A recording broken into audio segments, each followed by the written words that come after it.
بسم الله الرحمن الرحيم.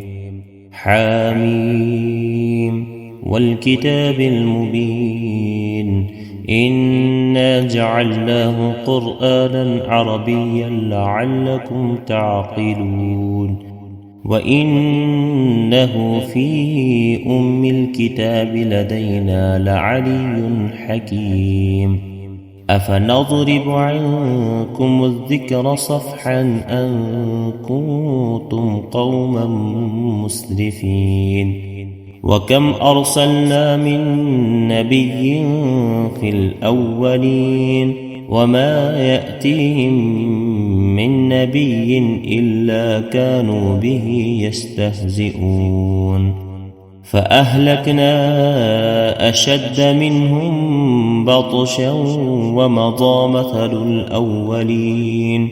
ولئن سألتهم من خلق السماوات والأرض ليقولن خلقهن العزيز العليم.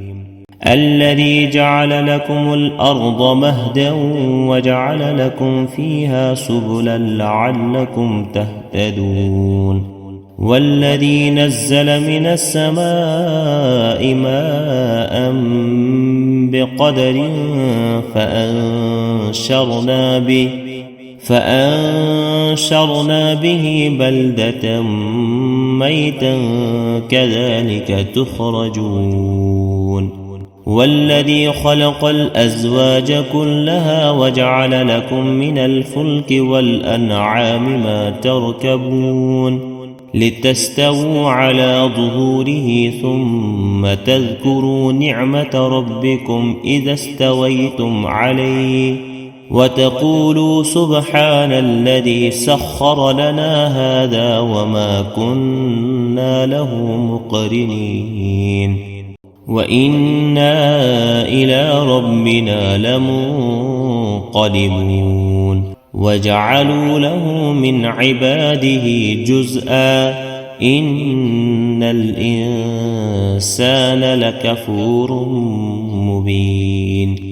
أم اتخذ مما يخلق بنات وأصفاكم بالبنين وإذا بشر أحدهم بما ضرب للرحمن مثلا ظل وجهه مسودا وهو كظيم.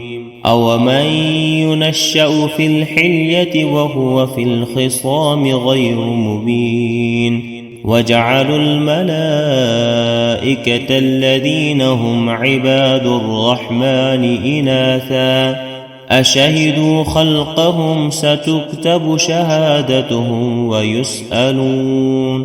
وقالوا لو شاء الرحمن ما عبدناهم ما لهم بذلك من علم إن هم إلا يخرصون.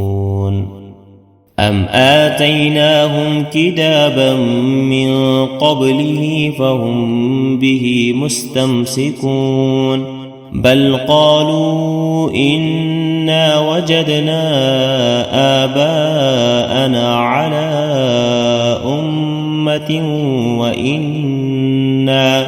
وإنا على آثارهم مهتدون.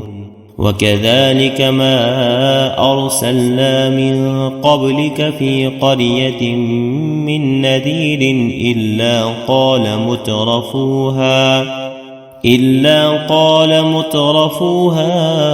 إنا وجدنا آباءنا على أمة وإنا على آثارهم مقتدون.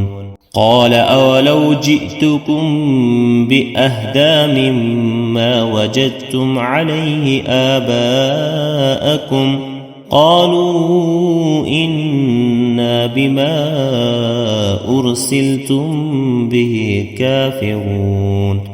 فانتقمنا منهم فانظر كيف كان عاقبة المكذبين.